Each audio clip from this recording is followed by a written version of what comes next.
नमस्कार, स्वागत है आपका संवाद 365 देख रहे हैं आप। आपके साथ मैं हूं दिग्विजय सिंह चौहान। उत्तराखंड की 5 बड़ी खबरों पर हम नजर डालेंगे, लेकिन उससे पहले नजर डालते हैं इस वक्त की सुर्खियों पर।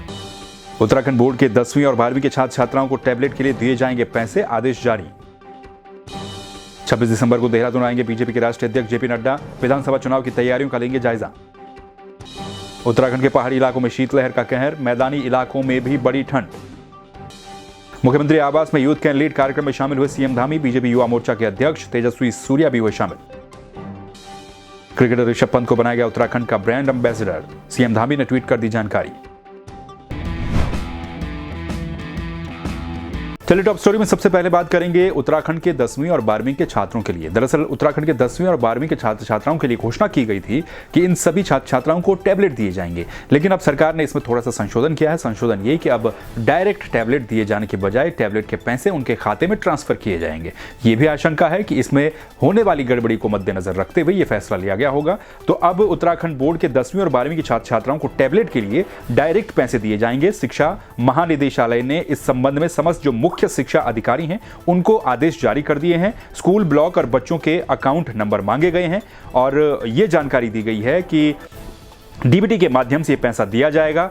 करीब 1,59,000 छात्र छात्राओं के खाते में इस धनराशि को भेजा जाएगा। टैबलेट खरीद के लिए सरकार की ओर से शासन और निदेशालय स्तर पर कुछ अधिकारियों की कमेटी गठित की गई थी। उसके बाद यह निर्णय लिया गया कि जो छात्र छात्राएं हैं उनके अकाउंट में ये जो पैसे हैं टैबलेट खरीद के लिए ये डायरेक्ट ट्रांसफर किए जाएंगे। दरअसल इस पूरी प्रक्रिया में यह भी कहा जा रहा था कि टेंडर निकाले जाएंगे और उसके बाद जो टैबलेट हैं वो वितरित किए जाएंगे छात्र छात्राओं को, लेकिन इसमें इस बात को भी ध्यान में रखा गया होगा कि कहीं जो टैबलेट खरीद है उसमें कोई गड़बड़ी ना हो जाए, इसलिए डायरेक्ट जो है टैबलेट का जो पैसा होगा वो छात्र छात्राओं के अकाउंट में ट्रांसफर किया जाएगा। चलिए बात कर लेते हैं 2022 के विधानसभा चुनाव को लेकर। तो 2022 के विधानसभा चुनाव को लेकर बीजेपी के राष्ट्रीय अध्यक्ष जेपी नड्डा एक बार फिर से देहरादून आने वाले हैं। देहरादून 26 तारीख को वो आएंगे और 26 तारीख को देहरादून आकर के जेपी नड्डा बीजेपी की बैठक लेंगे। इस बैठक में विधानसभा की जो चुनाव है उस चुनाव के लिए क्या तैयारियां बीजेपी के द्वारा, संगठन के द्वारा की जा रही हैं, तो संगठन की जो व्यवस्थाएं हैं उनको वो देखेंगे, जमीनी हकीकत का पता लगाएंगे।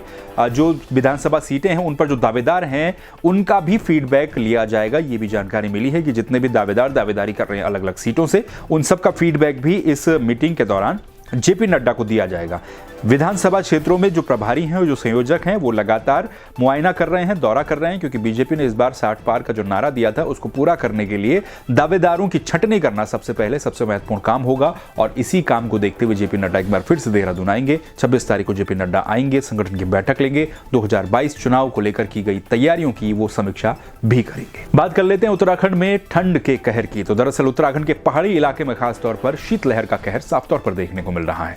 ऊंचाई वाले इलाकों पर लगातार बर्फबारी हुई है और लगातार हो रही बर्फबारी से जो प्रदेश में ठंडक है वो बढ़ती जा रही है। जो ऊंची चोटियां उत्तराखंड की हैं वहां पर बर्फबारी के चलते ठंड में काफी ज्यादा वृद्धि देखने को मिली है। मसूरी, नैनीताल जैसे जो हिल स्टेशन है वहां पर सर्द जो लहरें हैं, सर्द जो हवाएं हैं, उनका भी असर देखने को मिल रहा है। इसके अलावा अगर बात करें मैदानी इलाकों की, तो मैदानी इलाके जिसमें देहरादून, उधमसिंह नगर, हरिद्वार, ऋषिकेश समेत जितनी भी जगहें हैं, हर जगह पर जो टेम्परेचर है उसमें गिरावट दर्ज की गई और ठंड जो है वो बढ़ती हुई नजर आ रही है। वहीं मुख्यमंत्री आवास में मुख्यमंत्री पुष्कर सिंह धामी ने जो मुख्य सेवक सदन है यहां पर आयोजित यूथ कैन लीड कार्यक्रम में शिरकत की। यूथ कैन लीड इस कार्यक्रम में मुख्यमंत्री पुष्कर सिंह धामी शामिल हुए। उनके साथ ही बीजेपी युवा मोर्चा के जो राष्ट्रीय अध्यक्ष हैं तेजस्वी सूर्या, वो भी इस कार्यक्रम में शामिल हुए। इस कार्यक्रम में युवाओं के साथ संवाद करने का भी काम किया गया और मुख्यमंत्री ने इस दौरान कहा है कि विभिन्न क्षेत्रों में काम करने वाले जो युवा हैं उनको उन्होंने संबोधित किया और कहा है कि अपने कार्य के प्रति जुनून होना चाहिए। अपने जीवन में उन्होंने जो भी संकल्प लिया है उसमें विकल्प को ना आने दें। मुख्यमंत्री ने कहा है कि संकल्प में विकल्प आने से भटकाव आने लगता है और लगातार चलने से ही सफलता मिलती है। तेजस्वी सूर्य भी इस कार्यक्रम में शामिल हुए। युवाओं के साथ संवाद किया गया, युवाओं को मोटिवेट किया गया, प्रेरित किया गया कि उनका जो जीवन में लक्ष्य है उसको लेकर के वो आगे बढ़ते रहें।